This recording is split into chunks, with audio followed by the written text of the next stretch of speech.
Coming up next on West Side Stories, we take a closer look at Black Friday shopping habits and talk to some people who are looking for other options. And we'll travel to Ford Field with a local high school football team to capture the energy and excitement of the state championship. Then we get into the holiday spirit and we take a trip to downtown Holland for their annual light parade. All this and more on West Side Stories. West Side Stories is produced by students from the Multimedia Journalism program at Grand Valley State University. Support also comes from the School of Communications, inspiring thought, perfecting practice.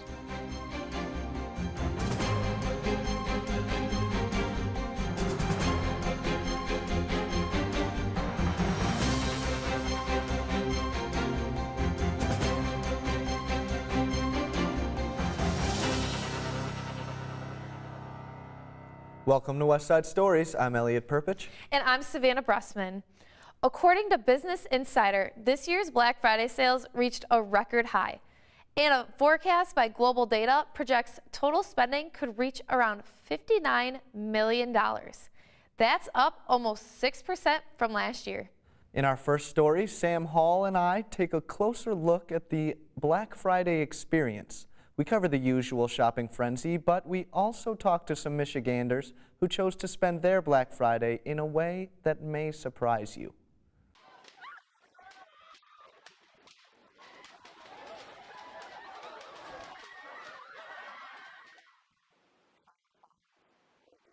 Cassidy Corey loves shopping on Black Friday. She goes every year she can.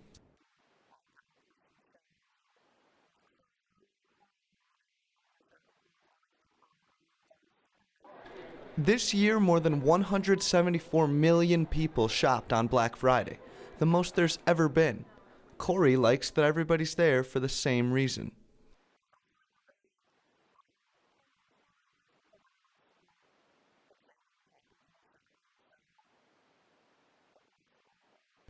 Over her Thanksgiving break from school, Corey worked for the retail makeup chain Ulta, but she says that didn't stop her from enjoying the deals.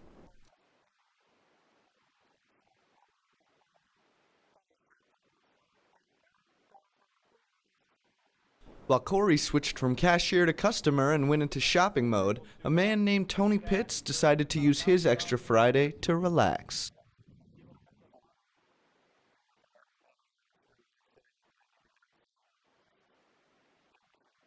Pitts is the treasurer and trails coordinator for the Friends of Island Lake, a group focused on the upkeep and improvement of Island Lake Park in Brighton, Michigan. He and his organization partnered up with the company REI and an outdoor group called the Sierra Club to give people an alternative option to Black Friday shopping.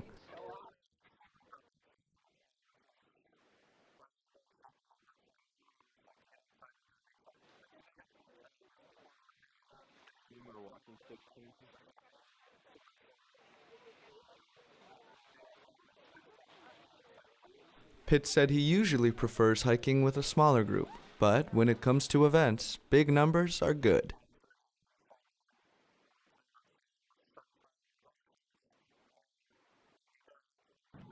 One of those 75 hikers was a woman named Julie Swanson. Swanson said she didn't want to waste this beautiful day.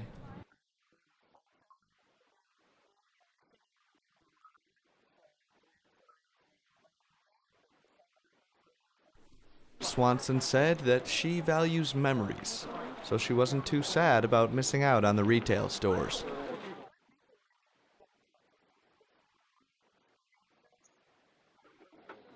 She also believes that current consumer trends have gotten a little bit out of hand.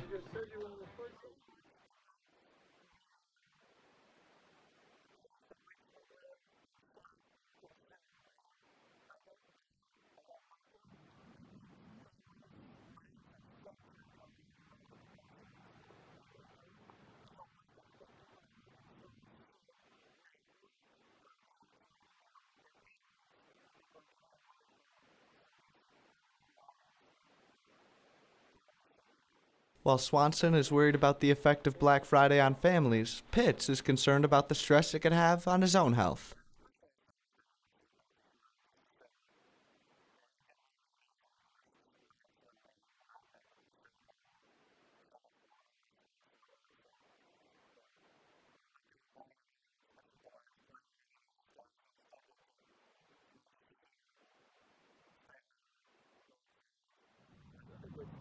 He also said he's not a fan of how stores are beginning to open on Thanksgiving.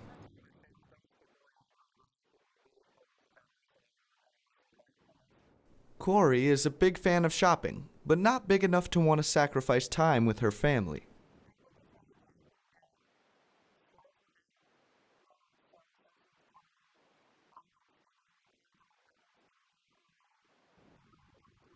Ulta, where Corey works, is one of the stores that opens on Thanksgiving.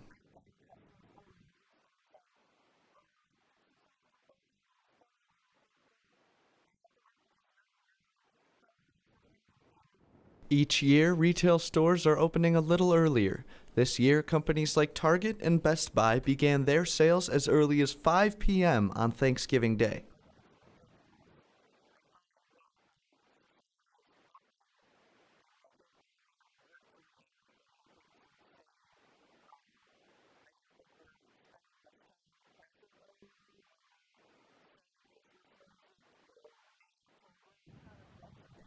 Swanson doesn't feel like there's as much value placed on Thanksgiving as there used to be.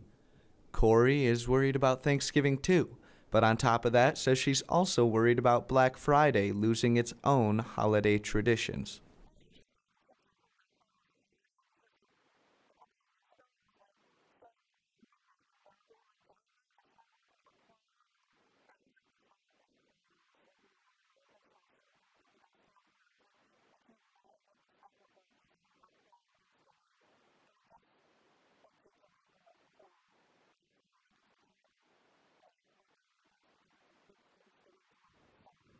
Aside from the length, Corey says Black Friday is a good thing for all, consumers and producers alike.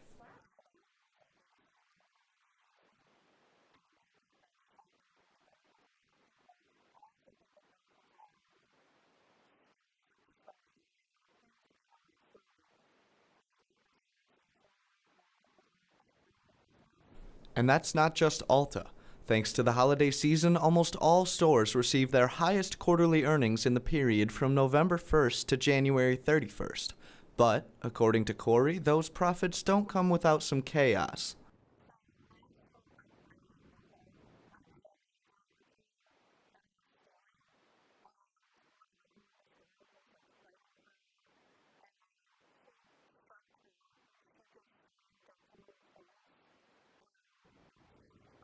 The hustle and bustle of Black Friday may be fun to some, but it can also be dangerous. Since Black Friday began, there's been 12 related deaths documented in the U.S., 2 of which happened this year. Perhaps that's one reason why Tony Pitts prefers a hike instead.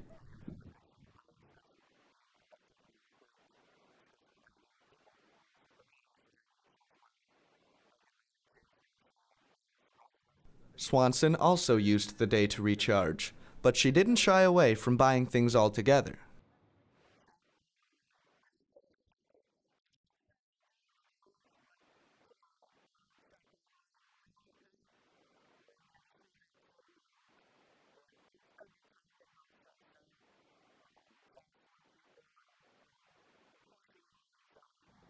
According to Forbes, online shopping has become more popular on Black Friday than actually entering the stores.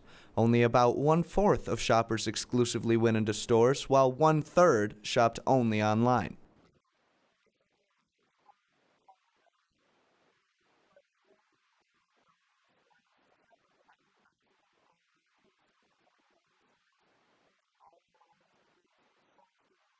Online shopping allows hikers like Swanson and Pitts to enjoy their days off without having to fall behind shoppers like Corey.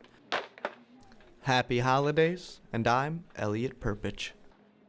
While many still continue the Black Friday tradition of waiting in long lines very early in the morning, the Wall Street Journal says fewer people were looking for deals in brick-and-mortar stores, but internet shopping is on the rise, as Thanksgiving week internet sales increased to a whopping 26%.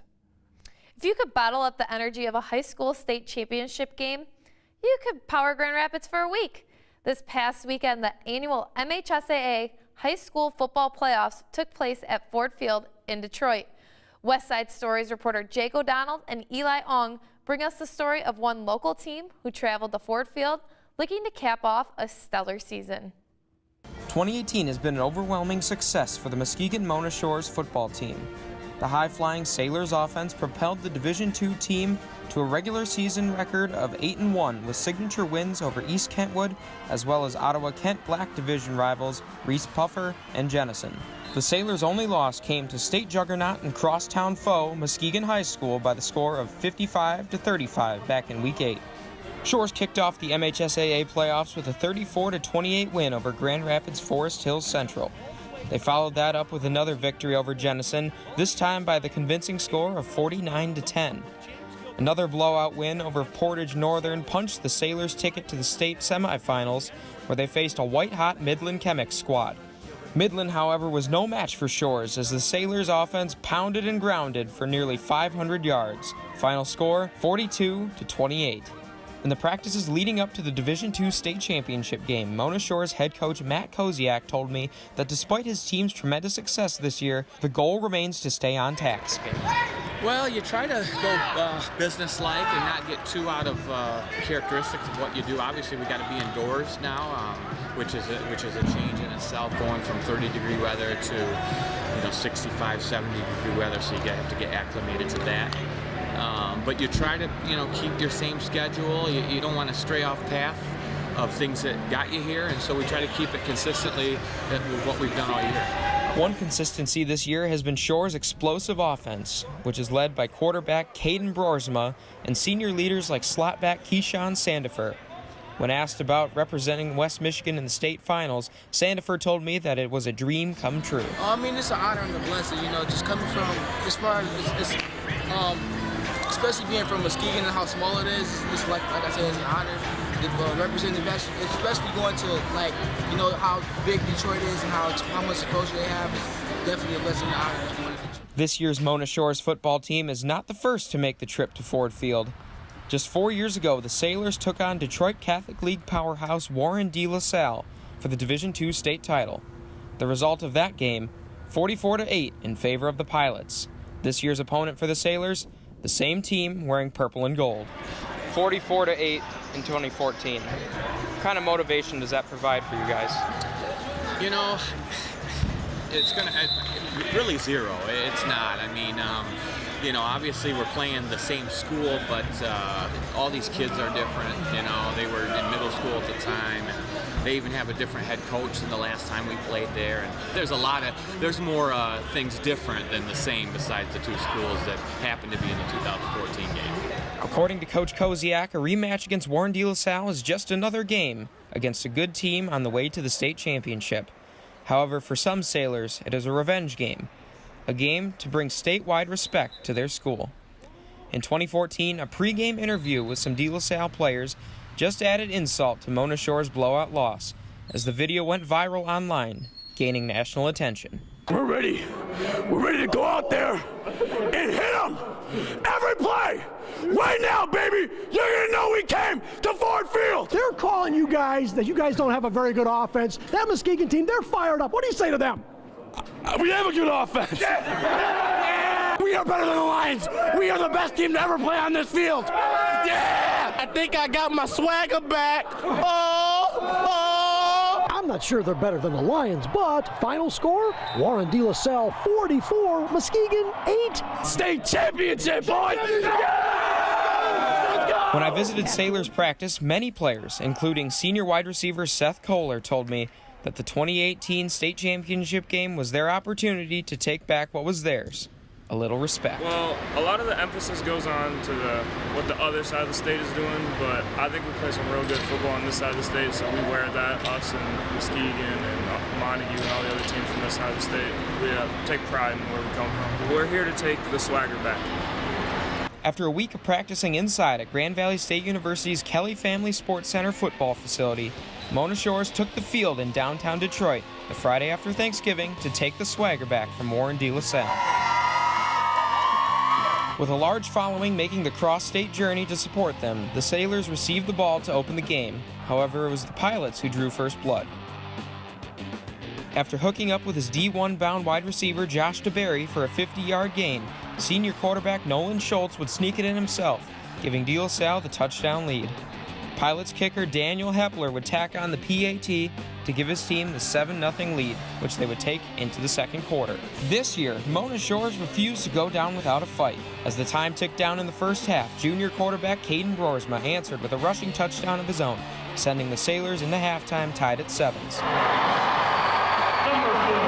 However, the Pilots would answer quickly as the half began, as Schultz would find senior Jacob Dobbs for a 44-yard score, giving De La Salle the 14-7 lead.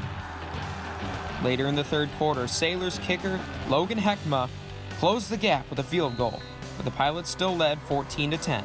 Into the fourth, De La Salle driving, Schultz would find sophomore tailback Brett Stanley for the big play, putting the Pilots in the red zone once again. A few plays later, it was Schultz on the keeper once again. The extra point by Hepler put the purple and gold up 21-10, but the Sailors weren't done yet. Broersma, scrambling for his life, heaved it into the end zone, and somehow senior receiver Devarius Carter came down with it to bring Shores within a score. However, the extra point was no good, and the Sailors still trailed by 4. De La Salle, not used to playing in nail-biters this year, would slam the door shut as time burned out in the fourth quarter. It was who else? Nolan Schultz with the 18-yard keeper to get the Pilots down to the Shores 1-yard line. Next play, the third time was the charm for the senior signal caller, Schultz's third rushing touchdown of the game. De La Salle tight end Mike McGinty would hammer in the final nail with the 2-point conversion, and the Pilots cemented their place in the record books with their second straight title. On one side of the field, the victors celebrated their newly reclaimed prize. However, in every victory, there is defeat. Shocked and distraught with the dream of a state championship departed, the team from Muskegon Mona Shores gathered around their leader, mentor, and head coach for a few words of encouragement. There's going to be things that happen in your life that go bad. Every single year of your life, something's not going to go your way. It stings, I know it. All right, it didn't end the way you wanted it. All right, but there's a lot of positives out of this. A successful season comes to a frustrating end here for the Sailors of Muskegon Mona Shores, as the Warren De La Salle Pilots close it out, 29-16 here at Ford Field. Reporting from Detroit, I'm Jake O'Donnell. Thanks to both Jake O'Donnell and Eli Ong for that report. You may recall that late last year, GVSU announced the opening of the Lynn Maxwell Keller Black Box Theater. This year, freshman multimedia reporters Tovi Genelucci and Colin Calloway make a trip to the Black Box Theater to check out a performance of The Jungle Book. Black Box Theater, it's a really common setup for professional theaters, community theaters, and especially university theaters, because the idea behind it is that it's a blank slate, that it's just a large, ultimately when it comes down to it, it's a large room, walls are painted black, and you can do anything in the space. Now! That was Allison Metz, director of Grand Valley State University's The Jungle Book. A black box theater changes methods used not only by the director, but also by the actors, as explained by lead actress Leanne Hogue, who plays Mowgli. I guess the difference between like a black box and like the regular just proscenium stage seating is like when you're in a black box you have to think about more than one side of the audience, so you're never like, you can never like turn your back to an audience member, and you also just have to make sure that everyone can see your facial reactions. As for director Allison Metz, she has done productions for a black box theater prior to The Jungle Book, but never for GVSU until the introduction of the theater last year. When it came time to choose which play they do next, Metz had two things in mind. Jungle Book. The reason why we picked The Jungle Book, our black box theater is new, and we want to show it off. We want to show people, we want to show the public, we want to show the other students what it can do. And so that was sort of a top objective. And then we decided to target older young audiences, middle school and high school audiences, so that some possible future Lakers could come and see our new black box theater. Grand Valley State University's production of The Jungle Book finished its last show November 18th and getting ready for the next play. In Grand Valley State University, I'm Tovi Genelucci. If you would like to experience the Lynn Maxwell Keller Black Box Theater for yourself, check out GVSU's Department of Music, Theater, and Dance. If you need a dose of holiday spirit, then this next story may be for you. Reporter Callie Hubbard visits Holland to check out their annual light parade. Merry Christmas! Holiday cheer filled the streets of downtown Holland last Monday. It was time for the annual light parade. Merry Christmas. Merry Christmas, thank you. Kids, adults, companies, and more made their way down 8th Street to share their joy for the current holiday season. Although the weather took a quick turn, people like Grace Buchanan and Katie Cole didn't let Mother Nature snow on their parade.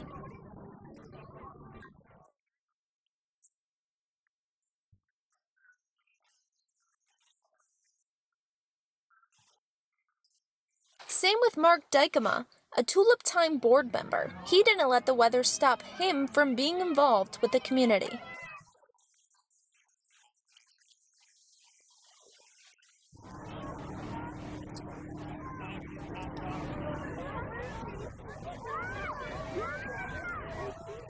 But Dykema stays involved with style.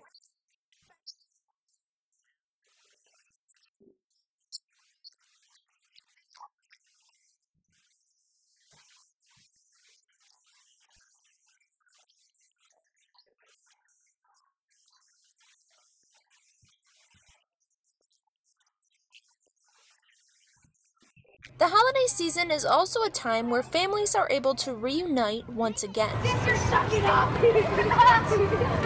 College students Grace Buchanan and Katie Cole say they're excited to return home for the holiday season.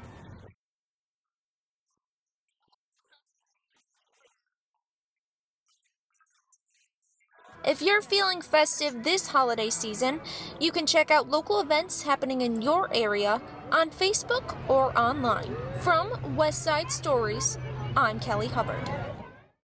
Thanks, Callie, for that colorful story. We hope you're staying festive, but also keeping warm this holiday season. WGVU Digital Studios produces some great online content for you to watch on demand. From time to time, we like to bring you one of those stories. One of my favorite shows is Order Up. Why? Because it's all about great tasting food. Check it out.